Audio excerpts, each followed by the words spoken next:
এই ধামরাই বান্দর, ধামরাই বানরের খেলাবি দেখ কত বানর পালবি না। ধামরাই বানর আজ বিলুপ্তির পথে ইট পাথরের কংক্রিটে ঘেরা শহরের কারণে ধামরাই বানর বিলুপ্ত হইতে যাচ্ছে।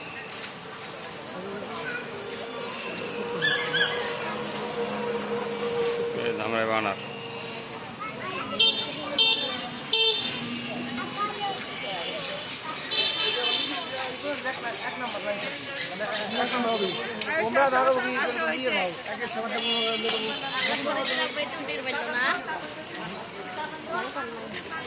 ধামরাইয়ের বানর বিলুপ্তির পথে ইট পাথরে ঘেরা শহর, মানুষের জনসাধারণের বসবাস বাড়তেছে আর এই বানর ধামরাই থেকে আস্তে আস্তে বিলুপ্ত হয়ে যাচ্ছে।